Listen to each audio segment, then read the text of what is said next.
வணக்கம். இன்றைக்கி நம்ம பார்க்க போகிற புத்தகம் ஆலன் கூவர் எழுதிய வெரைட்டி அப்படின்ற புத்தகம். இந்த புத்தகத்தோட கதை என்னென்னு பார்த்தீங்கன்னா, வெரைட்டி அப்படின்றவங்க ஒரு ஆத்தர்.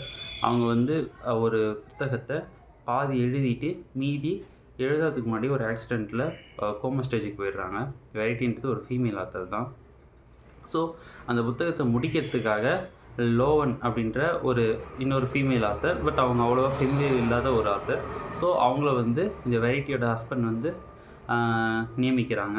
ஸோ அந்த புத்தகத்தை கண்டினியூ பண்ணணும் அப்படின்றதுக்காக இந்த வெரைட்டியோட ஆஃபீஸ்க்கு லோவன் அப்படின்றவங்க வராங்க.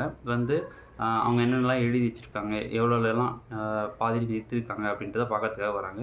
அவங்க ஆஃபீஸ் வீட்டோட அட்டாச் ஆகிருக்கு. ஸோ அதெல்லாம் பார்க்கறதுக்கு கொஞ்சம் நாள் ஆகும், ஒரு ஒன் வீக் கிட்ட ஆகும். அப்படின்றதுனால லோவன் அப்படின்றவங்க வெரைட்டி அவங்க வீட்லேயே தங்குறாங்க.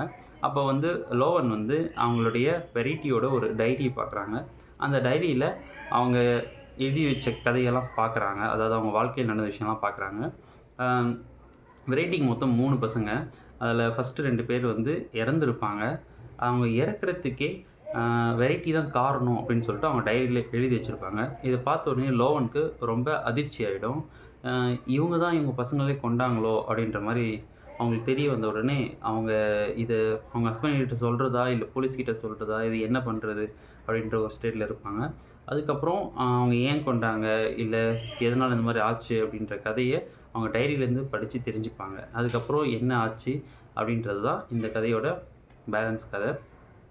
ஓகே, கோலன் ஹூவர் அப்படின்றவங்கள பற்றி நமக்கு ஓரளவுக்கு தெரியும். இதுக்கு முன்னாடி அவங்களுடைய புத்தகம் ஒரு 4-5 படிச்சிருக்கோம்.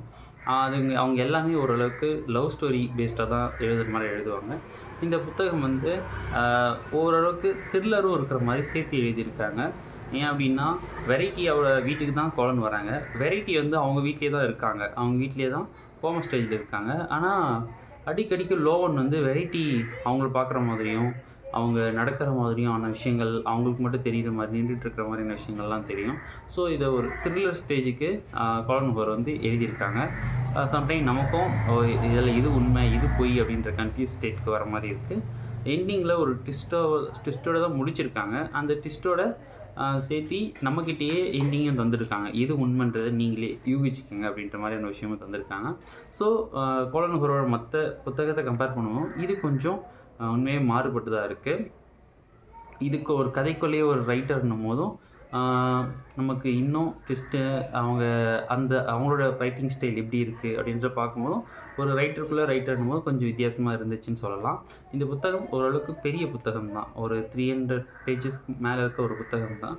ஃபஸ்ட்டு கொஞ்சம் ஸ்டார்டிங்கில் ஒரு 100 பேஜஸ் வரைக்குமே பார்த்திங்கன்னா ஓரளவுக்கு நார்மல் கதையாக தான் போகுது. அதுக்கப்புறமா தான் அவங்க உண்மையான கதைக்குள்ளேயே போகிறாங்க. ஸோ ஃபஸ்ட்டு ஒரு 100 பேஜஸ் கிட்டே கடந்துட்டிங்க அப்படின்னா அதுக்கு மேலே உங்களுக்கு படிக்கிறதுக்கு நல்லா இன்ட்ரெஸ்டிங்காக இருக்கும். கோலன் ஹூவரை பற்றி தெரியும், அவங்க கொஞ்சம் அடல்ட் கண்டென்ட் அதிகமாக இருக்கிற மாதிரி தான் எழுதுவாங்க. இதில் ரொம்ப அதிகமாக இருக்கிற மாதிரியே எழுதியிருக்காங்க. ஸோ ஆப்வியஸ்லாக இது 18க்கு அப்புறமா தான் இந்த புத்தகத்தை படிக்க முடியும். ஸோ யாராருக்கெல்லாம் கோலன் ஹூவர் பிடிக்கும்னு நினைக்கிறீங்களோ கண்டிப்பாக இந்த புத்தகத்தை ஒரு முறை ட்ரை பண்ணி பார்க்கலாம். தேங்க்யூ.